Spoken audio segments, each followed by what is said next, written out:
여러분 혹시 그 애완견이나 애완묘 혹시 물고기 같은 거 이렇게 키우십니까 집에? 키우신 분들 있으시죠? 예, 저도 저희 아이가 좋아해서 저는 좋아하지 않는데 그 물고기를 그 몇 달 전부터 키우기 시작했어요. 그런데 제가 키우면서 그런 생각을 했습니다. 주인을 잘 만나야 된다. 물고기가 벌써 한 번 죽었고요. 오늘 아침에 새로 사온 물고기가 시들시들한 물고기를 한 마리 보고 어떻게든 제가 좀 도와주려다가 예배 시간이 이제 닥쳐서 그냥 왔는데 참 좀 미안한 마음이 들더라고요. 주인을 잘 만나야 됩니다. 근데 그 강아지도 그렇고 물고기도 그렇고 보통은 이제 사람들이 선택하지 않습니까? 근데 오늘 성경 말씀에 보면 우리도 주인을 잘 만나야 된다라고 이야기를 해주시는데 우리가 주인과 이렇게 종의 관계를 맺는 것은 우리의 선택에 있다라고 가르쳐 주세요. 주인이 선택해서 그를 돌보는 것보다 우리가 누구를 섬길지를 선택하는 것에 따라서 그 대상이 우리의 주인이 된다라고 이야기를 합니다. 24절에 보면 그런 이야기가 있는데 두 주인이 나오죠. 어떤 주인입니까? 하나님과 재물이라는 주인이 나옵니다. 재물을 인격화시키면서 하나님과 대비시키는 하나님 반대편에 있는 것으로 이야기를 하죠. 우리가 만몬신이라고 하는 그 재물신을 이야기합니다. 그러면서 우리에게 두 주인 가운데 하나님을 선택하고 하나님을 섬기는 삶에 대해서 도전하는 것이 바로 오늘 말씀이죠.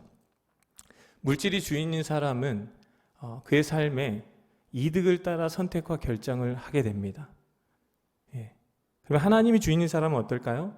말씀을 따라서 선택과 결정을 하고 살아갑니다. 그것이 그를 섬기는 것이죠. 내가 섬기는 대상을 선택하는 것이죠. 그리스도인은 돈을 섬기는 것이 아니라 하나님을 섬기고 청지기로서 돈은 관리해야 됩니다. 그러니까 돈은 그리스도인에게 있어서 목적이 아니라 수단입니다. 이 단순한 진리를 잘 붙들고 계셔야 돼요. 어느 순간 돈이 목적이 되는 삶을 살고 있다면 우리의 주인이 누구라고요? 재물, 만몬신이 될 수도 있다라는 것을 경계하라라고 말씀하시면서 하나님이 주인된 삶을 사는 것이 가장 복된 삶이다. 주인을 잘 만난 인생이다라고 가르쳐 주시는 거예요. 오늘 25절 말씀을 함께 읽겠습니다. 그러므로 내가 너희에게 이르노니 목숨을 위하여 무엇을 먹을까 무엇을 마실까 몸을 위하여 무엇을 입을까 염려하지 말라. 목숨이 음식보다 중하지 아니하며 몸이 의복보다 중하지 아니하냐. 무엇을 먹을까 무엇을 마실까 염려하지 말라라고 말씀하십니다. 이것은 종류에 대한 것이 아닙니다. 옷을 고르는 것, 음식을 고르는 것을 이야기하는 것이 아니라 먹을 수 있을까, 입을 수 있을까라는 이 생활의 그 생존의 염려를 이야기하는 것입니다. 그러면서 말씀하시기를 목숨이 음식보다 중하지 아니하냐라고 말씀하셔요. 그리고 몸이 의복보다 중하지 아니하냐라고 말씀하십니다. 이것은 무슨 말씀입니까? 목숨, 생명을 우리에게 허락하시고 우리에게 몸을 주신 하나님께서 그것보다 덜 중요한 것은 우리에게 주시지 않겠느냐라는 거예요. 더 중요한 생명을 주셨고 몸을 주신 하나님이 그것에 필요한 입을 것과 먹을 것을 주시지 않겠느냐라고 우리에게 물어보십니다. 어떻게 대답하시겠습니까? 아멘이시죠. 생명을 주신 분, 몸을 갖고 살아가게 하신 분이 그것에 대해 필요한 것은 주십니다. 하나님께서 있어야 될 것을 아신다고 말씀하셨어요. 그러면서 마태복음 6장 32절에 하나님과 우리의 관계를 아버지와 자녀의 관계라고 말씀하셨어요. 함께 읽겠습니다. 이는 다 이방인들이 구하는 것이라 너희 하늘 아버지께서 이 모든 것이 너희에게 있어야 할 줄을 아시느니라. 아멘. 우리가 하나님이 아버지이심을 지식적으로 아는 것 말고요. 정말로 내 마음에 믿어서 그분과 인격적인 관계로 아는 그 알므로 살아가는 것에 대해서 이야기를 하죠. 그렇게 살아가는 삶과 그렇지 않는 삶은 다르다라고 말씀해 주세요. 그러니까 무슨 말씀이에요? 생존에 대해서 염려하는 것은 누가 한다라는 거예요? 아버지 없는 고아가 하는 것이다 라고 이야기를 하는 것입니다. 믿지 않는 이방인들이 하는 염려고 고민이다 라고 말씀해 주세요. 우리에게 든든한 아버지가 계신다라고 말씀하셨어요. 그분은 좋으신 아버지다라고 말씀하셨고요. 그분은 우리에게 무엇이 필요한지, 우리에게 무엇이 있어야 될지, 내가 무엇을 할 때 가장 행복한지 다 알고 계신다라고 말씀하셨습니다. 염려라는 것은 그래서 하나님이 나를, 내 생명과 몸을 지으신 창조주라는 것을 깨닫지 못하고 그분이 나의 아버지가 되신다는 것을 깨닫지 못한 데서 나오는 세상을 향한 기대미요, 집착이요, 생존에 대한 염려라는 것이죠. 하나님을 주인으로 우리가 섬긴다고 하는 것, 그 섬기며 사는 사람이 구할 것은 무엇이라고 말씀하십니까?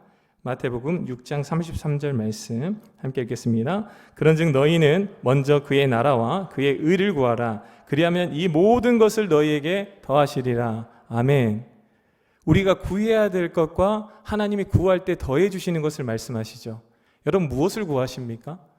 더해 주실 것을 구하십니까? 구하라고 말씀하신 것을 구하십니까?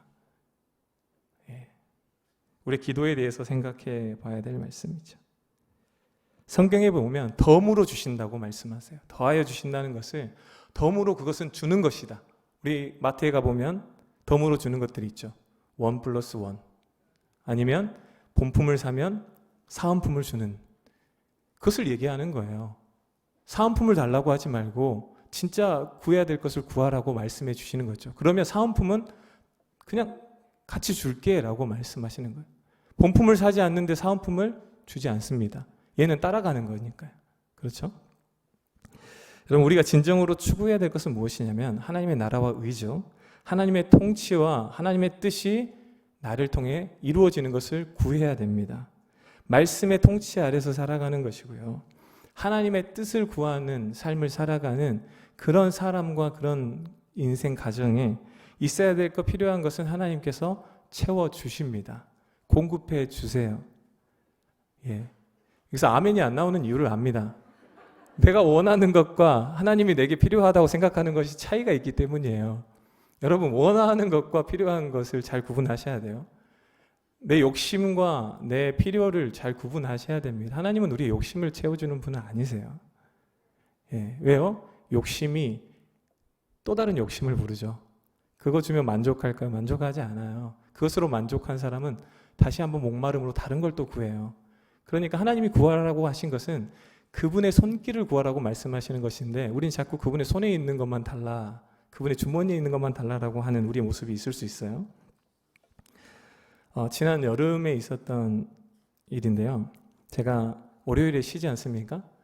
토요일, 주일 이렇게 열심히 사역하고 월요일 쉬는데, 월요일에 장모님을 모시고 우리 가족이 그 아이들과 함께 그 소풍을 갔습니다.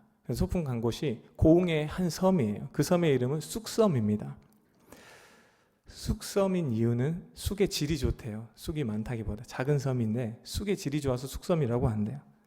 그러니까 이제 가기로 했으니까 장모님을 기다리면서 소풍 갈 장을 봤습니다. 이것저것 사오라고 하는 것을 제가 막내, 3살짜리 막내와 함께 돌아다니면서 이렇게 포장해오고 사오고 그래요. 그런데 그 한 가지 사야 될 것이 있었는데 그게 스콘이라는 빵이었어요. 그 빵을 사러 카페에 들어갔습니다. 카페에 아이와 함께 들어갔는데 그 카페 안에 뭐가 있었냐면 벽에 그림들이 있었는데 그림이 고양이 그림이었어요. 고양이 그림을 보고 아이가 고양이 그러는 거예요. 그때는 지금보다 말도 더 잘 못할 때인데 고양이는 알아가지고 고양이 계속 그러는 거예요. 그래서 지우라, 고양이 좋아? 너무 좋대요. 고양이 보고 싶대요. 막 그래서 옆에 또 다른 달력을 보니까 달력도 고양이가 있는 거예요. 그러니까 아버지 마음이 어떻겠습니까? 고양이를 좋아하니까 고양이를 보여주고 싶다는 생각이 들지 않겠어요? 아파트 단지에도 고양이가 많은데 한 번씩 나타나도 고양이는 도망가 버립니다. 그래서 생각을 했어요. 고양이 카페가 있나? 생각을 했습니다. 고양이 카페가 어디 있나? 어디 있으면 데리고 가고 싶다. 근데 아무리 생각해도 고양이 카페는 별로 없을 것 같고 강아지 카페는 있을 것 같은 거예요. 그래서 아이에게 물어봤어요. 강아지 좋지 않아? 물어보니까 강아지는 싫대요. 고양이만 좋대요. 아빠가 고민이 깊어졌습니다. 그래. 그래도 고양이 카페가 어딘가는 있을 거야. 한번 나중에 이 아이가 이렇게 가고 싶어 하니까 그 카페를 데리고 가야지 하고 이제 그 마음을 품었습니다. 그리고 그 숙섬이라는 곳에 갔어요. 숙섬에 간 이유는 그곳에 작은 섬인데 사계절 피는 꽃이 굉장히 아름답게 있는 그런 섬이고 정원처럼 꾸며져 있어요. 그리고 300년 된 난데림에서 자라는 식물들도 많아가지고 그런 걸 구경하고 산책하고 그런 좋은 곳이라고 해서 아이들과 함께 가기 참 좋겠다 싶어서 갔습니다. 그런데 특이한 것이 있었는데 섬 입구에 들어갔을 때 보이는 조형물이 있었어요. 어떤 조형물이 있었냐면 고양이 조형물이 있는 거예요. 제가 사진을 가져오려다 안 가져왔는데 고양이 조형물이 크게 그 선착장에 이렇게 있습니다. 그러니까 알고 보니까 그 섬에 고양이가 정말 많대요. 그리고 고양이로 유명한 섬입니다. 고양이를 이렇게 케어하는 분들이 그 섬을 관리를 많이 하셨대요. 그래서 그 섬에 사는 주민들도 고양이를 돌보기 시작했대요. 그래서 주민들께서 결의한 게 있대요. 이 섬에서는 개는 키우지 말자. 이걸 결의하셨대요. 왜요? 고양이를 위해서. 그리고 고양이들이 사람들을 되게 친숙하게 잘 따릅니다. 정원처럼 된 섬을 돌고 나서 이쪽 바닷가 쪽 마을에 왔는데 거기에 뭐라고 돼 있었냐면 고양이 체험하는 곳이 있는 거예요. 근데 고양이 카페가 아니라 뭐예요? 그냥 그 회관 앞에서, 우리 회관 알잖아요. 섬 회관 앞에 고양이 타워가 지어져 있고 고양이들이 늘어지게 누워있고 걸어다니고 고양이를 데리고 놀 수 있는 장난감들도 있고 사료는 1,000원에 사가지고 애들 줄 수 있고. 제가 그때 무슨 생각을 했겠습니까? 고양이를 보여주려고 섬에 간 거 아니잖아요. 근데 제가 아침에 아이에게 고양이를 보여주고 싶다, 카페라도 데려가고 싶다라는 생각을 했지 않습니까? 그런데 이 아버지와 이 아버지의 스케일은 다릅니다. 달라요. 고양이 섬으로 데려가시는 아버지세요. 고양이 카페가 아니라 섬을 통째로 고양이 섬인 곳으로 무지 가운데 알지 못하는 부모의 발걸음을 인도하셔가지고 그곳으로 가서 아이가 원하는 고양이와 시간을 엄청 보내고 사진도 많이 찍고 그 모습을 보면서 하나님 아버지를 생각하게 됐어요. 여러분, 자녀들에 대해서 어떻게 생각하고 계십니까? 자녀들에게 무엇이 여러분들이 물려줘야 될 유산이라고 생각하십니까? 그리고 무엇을 물려주려고 노력하고 계십니까? 땅을 물려주려고 노력하고 계십니까? 부동산 이거 너가 나중에 가질 거다라고 그것에 대해서 든든하게 생각하고 계십니까? 여러분, 우리가 알아야 될 것은 아이에게 진짜 필요하고 좋은 것은 하나님이 아신다는 거예요. 하나님이 인도하실 때 이 아이의 인생이 가장 이 아이가 행복한 인생으로 살아갈 수 있다는 것을 여러분 아셔야 됩니다. 그래서 아이들에게 가르쳐야 될 게 무엇일까요? 하나님을 의지하고 하나님께 순종하는 삶, 그렇게 주님과 동행하는 삶을 가르쳐 줘야 됩니다. 그러기 위해서 내가 하나님을 따르고 순종하는 본을 보이셔야 돼요. 그런 삶을 살다 보면, 아이도 그런 삶을 살면 아버지가 해줄 수 있는 스케일은 이만큼인데 하늘 아버지가 펼쳐주는 그 무대는, 그 스테이지는 어마어마하다는 것을 아이가 경험하면, 내가 생각하는 것보다 하나님께서 펼쳐주는 곳에서 아이가 자신을 마음껏 펼칠 때 부모로서 얼마나 또 하나님께 더 기쁨이 있겠습니까? 하나님께 그렇게 말씀하시는 것 같았어요. 내게 맡겨라 라고 말씀하신 것 같았어요. 아이의 앞날에 대해서, 아이의 내일에 대해서 내게 맡기는 연습을 많이 해라. 너가 책임져 주려고 하지 말고, 너가 안내해 주려고 하지 말고 하나님께 맡기는 훈련을 계속해서 시키는 것 같았습니다. 여러분, 너희는 먼저 그의 나라와 그의 의를 구하라 라는 것은 무엇을 가리킵니까? 우리의 우선순위를 가리키는 것이에요. 우리가 예수 믿는 사람이, 그리스도인들이 누가 하나님의 나라와 의를 구하는 마음이 없겠습니까? 그런데 우선순위에서 밀려있는 부분을 얘기하시는 거예요. 삶의 기준에서, 선택의 기준에서 자꾸 차선이 되고 다음 선택지가 돼가지고 먼저 계속 선택하는 것은 무엇을 따라 선택해요? 유익을 따라, 이득을 따라, 재물을 따라, 성공을 따라 선택한다라는 거예요. 이게 나에게 손해인가, 이익인가, 이것을 따진다는 것이죠. 그 순간 이미 하나님의 나라와 의는 뒷전이 되는 것이죠. 하나님의 뜻인가? 하나님이 원하시는 것인가? 하나님이 기뻐하시는 것인가? 그렇다면 손해를 보더라도 하나님의 뜻에 순종하기로 선택하는 것이 하나님을 섬기는 결단이라고 선포합니다. 여러분 이영표 선수 아시죠? 요즘 축구가 이렇게 계속되고 있는데 끝날 것 같은 축구가 계속되고 있습니다. 우리 이영표 선수 해설위원 잘했는데 안 나와서 좀 아쉬운데 이 이영표 전 국가대표 선수가 이런 이야기를 했어요. 도저히 피해갈 수 없는 1초 앞에 섰다라는 이야기를 해요. 도저히 피해갈 수 없는 1초. 이 이영표 선수가 클럽팀에서 뛰던 그 최전성기 그 클럽이 토트넘이라는 지금 손흥민 선수가 뛰고 있는 클럽 아닙니까? 거기에 감독이 마틴 요리라는 감독입니다. 그래서 운동장에서 훈련을 하는 이영표 선수를 보고 어깨동무를 하면서 이렇게 질문을 하더래요. 영표, 지금 나이가 몇 살이지? 물론 그 나라 말로 했겠죠. 영표 나이가 몇 살이지? 그런 순간 축구 선수에게 나이는 굉장히 중요하잖아요. 나이가 곧 그 선수의 가치를 이야기하는 것 아닙니까? 당시에 이영표 선수는 29살이었대요. 그런데 그 1초라는 짧은 시간 대답할 멈거리진 않았대요. 근데 잠깐 스치는 그 생각 동안 계산을 한 후에 감독에게 뭐라고 얘기를 했냐면 28살입니다 라고 대답을 했대요. 한 살 낮춘 거예요. 내 가치를 높이고 싶어서 많이는 아니지만 한 살을 낮춘 거예요. 생일 계산해 보면 만 나이로 28일 수 있잖아요. 그렇게 낮췄다고 하는 거예요. 그러면서 이영표 선수가 이렇게 이야기합니다. 그때를 회상하면서 이 거짓말 안에는 나 자신을 포장해서 이득을 취하려는 생각과 함께 이득을 위해서라면 남도 속일 수 있다는 무서운 죄의 본성이 숨어 있는 것을 발견했다라고 이야기합니다. 그러면서 이야기하냐면 훈련에 집중할 수가 없었대요. 왜냐하면 그때 당시 자신이 그리스도인이었고 사람들 앞에서 가끔 간증도 하는 사람 그런 시기였는데 그러면서 훈련을 끝나고 곰곰이 생각해 봤답니다. 만약 나에게 1분이라는 시간이 주어졌으면 나는 어떻게 대답했을까? 생각해 보니까 자신은 정직하게 29이라고 얘기를 했을 것 같대요. 그런데 1초라는 그 순간, 1초라는 시간은 내 안에 있는 본심을 그냥 내 마음에 있는 것을 숨길 수가 없는 시간이었다라고 이야기를 해요. 그러면서 이야기를 합니다. 도저히 피해갈 수 없는 시간 1초 그 앞에서 나는 진정한 그리스도인이 아니었다. 이렇게 고백을 합니다. 리디아 고라는 골프 선수가 있습니다. 여자 골프 세계 1위였던 이 어린 여자 골퍼입니다.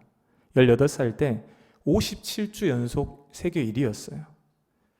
근데 이제 58주 연속으로 1위 할 수 있는 그 경기에 들어섰는데 저는 골프를 치지 않지만 그 자세를 잡는다고 하죠. 어드레스 자세에 들어갔는데 공이 살짝 움직였대요. 그런데 나만 알아요. 아무도 모릅니다. 카메라에도 잡히지 않아요. 그런데 이 리디아 고라는 선수가 어떻게 했냐면 자진으로 벌타를 신고했습니다. 그걸로 인해서 연승이 끊어지고 세계 1위 자리를 빼앗기게 됩니다.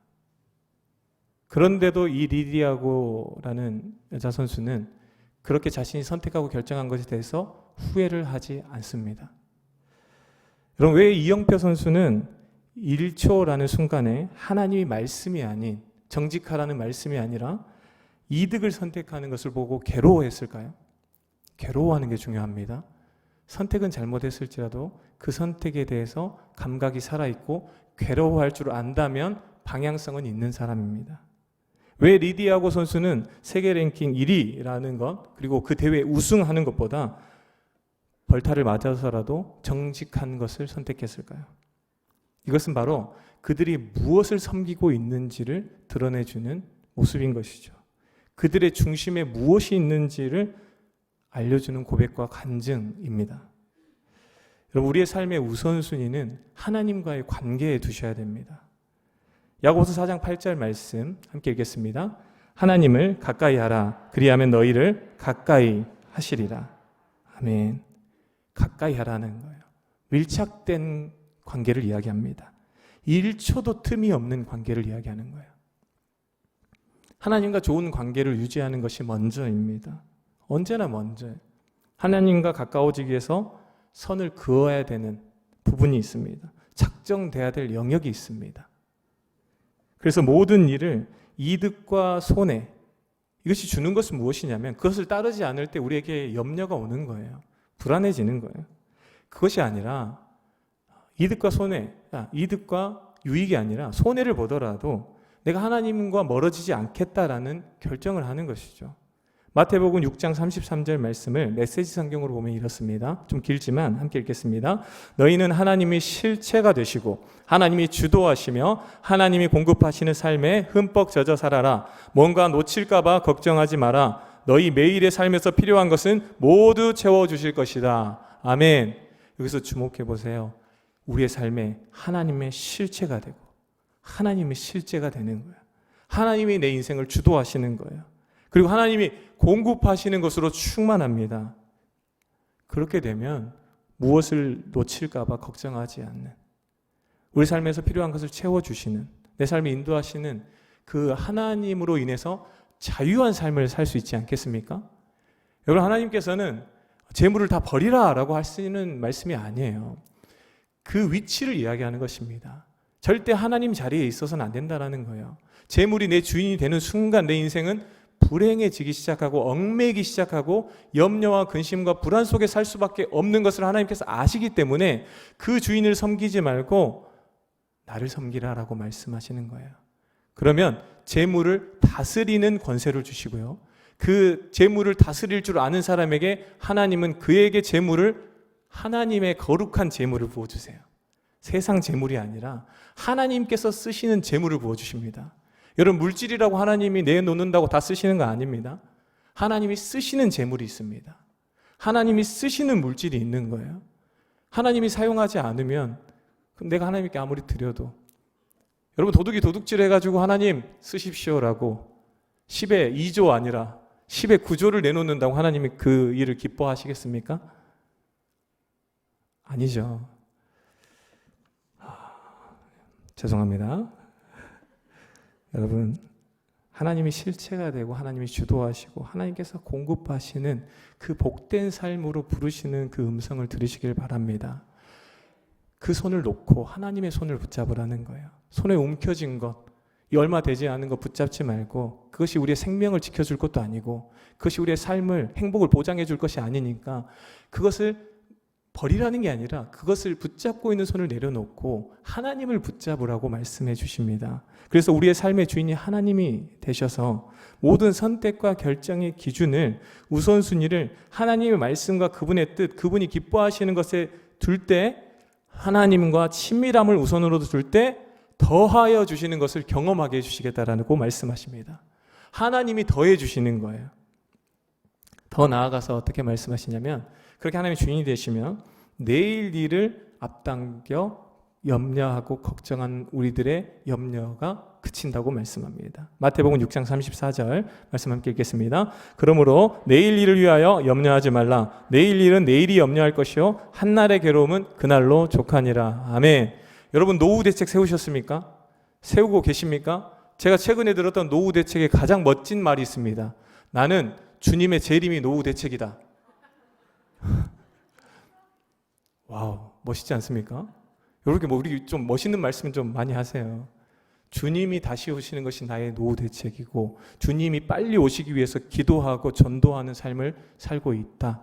이것은 자기 자신을 장담하는 말이 아니라 내 인생을 책임져 주시는 하나님을 경험하고 있기 때문에, 공급하고 있기 때문에 내 노후를 내가 대비하지 않더라도 하나님께서 친히 예비해 주시고 주님의 재림이 아닐지라도 하나님은 하나님의 방법으로 내가 먹고 입고 살아가는 것을 공급해 주실 것이기 때문에 나는 오늘 하나님의 나라와 의를 구하겠습니다라는 그 고백을 마음에 담으면서 하시는 이야기예요. 사람들은 내일을 염려합니다. 내일을 대비할 수 있다라고 생각하는 마음에서 비롯되는 것이. 그렇지만 내일을 누가 장담할 수 있습니까? 장담할 사람이 아무도 없습니다. 우리가 어찌할 수 없는 일들이 많이 일어나죠. 다 대비했는데, 99가지 다 대비했는데 그 한 가지 신경 쓰지 못한 한 가지에서 문제가 생기는 경우를 보시지 않습니까? 가르쳐 주시는 것이 무엇입니까? 우리는 대비할 수가 없다는 거예요. 시편 127편 1절 말씀 함께 읽겠습니다. 여호와께서 집을 세우지 아니하시면 세우는 자의 수고가 헛되며 여호와께서 성을 지키지 아니하시면 파수꾼의 깨어 있음이 헛되도다. 아멘. 우리가 아무리 염려하고 그 염려 가운데서 대비하고 쌓아놓고 모아 본들 내일을 보장할 수는 없다라는 말씀이죠. 우리는 내일을 걱정하는 사람들이 아니라 내일을 기대하는 사람인 줄 믿습니다. 내 자신에 대한 기대가 아닙니다. 내 자신을 붙잡고 계시는, 내 인생을 붙잡고 계시는, 내 가정을 붙들고 계시는 하나님에 대한 기대인 것이죠. 내가 내일 일을 알지 못하지만 하나님은 내일을 알고 계십니다. 하나님이 나의 내일을 알고 계시기 때문에 나는 그분을 알면 되는 거예요. 그분과 지금 함께 있으면 내 인생은 안전합니다. 말씀했습니다. 우리의 삶의 주인이 누구인 줄 알고 우리의 우선순위와 삶의 기준을 하나님의 나라와 의, 그분의 통치를 받는 것과 그분의 뜻에, 그분의 기준에 두는 것을 우리의 기준과 우리의 우선순위로 삼을 때 하나님께서는 더하여 주신다고 말씀하세요. 더하여 줄 테니까 한번 나를 시험해 보라고 말씀하십니다. 내가 더해 주나 안 더해 주나, 내가 책임져 주나 안 책임져 주나. 근데 우리는 어때요? 못 놉니다. 놓지를 못해요. 이 손은 놓는데 이 손은 안 놉니다. 이 손 놓으면서 다른 것도 잡고 있어요. 두 손을 다 놔야 됩니다. 마치 번지점프에서 줄에 의지해서 내 몸을 뛰어내리듯이 말씀이라는 줄에 의지해서 내 자신의 모든 선택과 결정을 내어드리면 하나님께서 그 믿음을 보시고 역사하신다고 말씀하셨습니다. 그렇게 살게 되면 하나님께서 더해 주시는 삶이 풍성해지는 것이죠. 뭔가 놓칠까봐 걱정하고 잃을까봐 전전긍긍하고 내일에 대한 염려로 모으고 움켜쥐는 손을 펼치지 못하는 삶에서 자유할 수 있습니다. 시야가 넓어져요. 완전 넓어집니다. 마태복음 7장 13절 14절 말씀으로 마치겠습니다. 함께 읽겠습니다. 좁은 문으로 들어가라. 멸망으로 인도하는 문은 크고 그 길이 넓어 그리로 들어가는 자가 많고 생명으로 인도하는 문은 좁고 길이 협착하여 찾는 자가 적음이라. 아멘. 오늘 말씀에 빗대 보면 좁은 문, 좁은 길은 하나님을 주인으로 섬기는 삶을 살기 위해서 손해가 나더라도 이득을 포기하더라도 하나님의 말씀을 선택하고 정직하기로 결단하는 것입니다. 하나님께서 기뻐하시는 것을 선택하는, 그러면 하나님이 우리의 삶의 실체가 되어주시고 하나님이 우리의 삶의 주인이 되어주셔서 주도해 가시는 삶, 내 인생의 아버지가 되어주셔서 있어야 될 것 필요한 것을 그때마다 공급하시며 더 이상 내일의 염려에 매이지 않고 내일을 기대하며 찬양하며 사는 삶을 살게 될 줄 믿습니다. 찬양하겠습니다. 내가 주인 삶은 찬양합니다.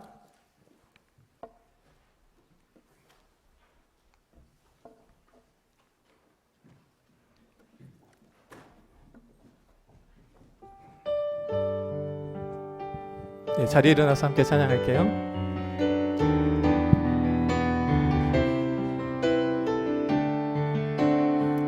내가 주인 삼은, 내가 주인 삼은 모든 것 내려놓고 내 주 대신 주 앞에 나가 내가 사랑했던 모든 것 내려놓고 주님만, 우리 두 손을 가슴에 모으고 함께 찬양하겠습니다. 내가 주인 삼은, 내가 주인 삼은 모든 것 내려놓고 내 주 대신 주 앞에 나가 내가 사랑했던 모든 것 내려놓고 주님만 사랑해. 주 사랑,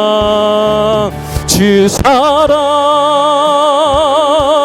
거친 풍랑에도 깊은 바다처럼 나를 잠잠케 해. 주 사랑 내 영혼의 반석, 그 사랑 위에 우리 두 손을 들고 함께 찬양합니다. 주 사랑, 주 사랑 거친 풍랑에도 깊은 바다 바다처럼 나를 잠잠케 해. 주 사랑 내 영혼의 반석, 그 사랑 위에 서리.